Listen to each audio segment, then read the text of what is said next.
Bonjour à tous, j'ai le plaisir de faire cette vidéo aujourd'hui depuis ma trottinette. Si jamais je tombe, ne vous inquiétez pas, je couperai au montage derrière. Et j'aimerais aujourd'hui qu'on parle de quelque chose qui est assez important. Et cette question c'est, faut-il récupérer son ex? Et je dois vous avouer que ça fait 8 ans que je gère le site je récupère mon ex.com.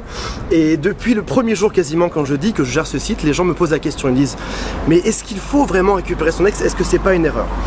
Alors, je trouve que la question est mal posée parce qu'en fait, il n'y a pas de règle. On peut récupérer son ex ou on peut ne pas vouloir du tout récupérer son ex. Il n'y a absolument aucune règle par rapport à ça. Et je pense même en fait très probablement qu'il y a des couples qui ne doivent absolument pas se remettre ensemble.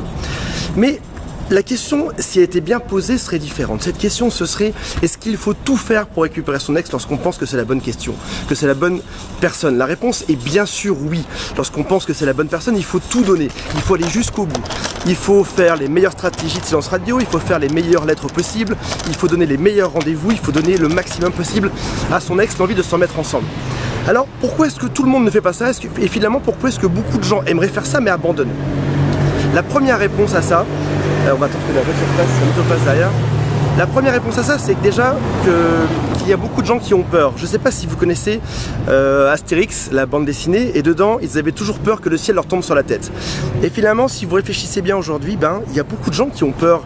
Ils ont peur de se remettre ensemble et que ça ne fonctionne pas, ou peur de se prendre un deuxième rejet, ou peur de ressouffrir à nouveau, ou peut-être que leur ego aussi leur dit voilà, ne te remets pas trop là-dedans parce que l'autre peut se moquer de toi et peut te jeter encore une fois. Mais finalement, une fois qu'on fait abstraction de cette peur, une fois qu'on se dit voilà, je suis plus fort que tout, je vais tout donner. Si ça fonctionne, ce sera génial parce que j'aurai tout essayé, ça aura fonctionné. Si ça fonctionne pas, au moins j'aurai tout essayé. Et là, bien sûr qu'il faut y aller, bien sûr qu'il faut être fort et ne jamais se laisser décourager par des gens qui vont vous dire mais oublie ça, moi je connais ma tante, elle a essayé de récupérer son ex, elle a jamais réussi.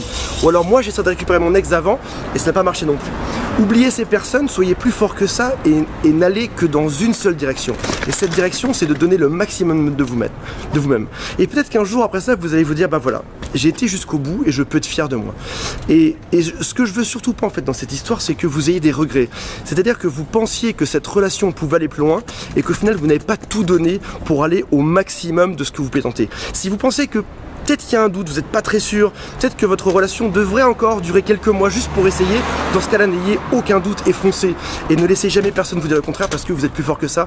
Et surtout, vous n'avez pas peur. Voilà, je vous dis à très bientôt pour une prochaine vidéo.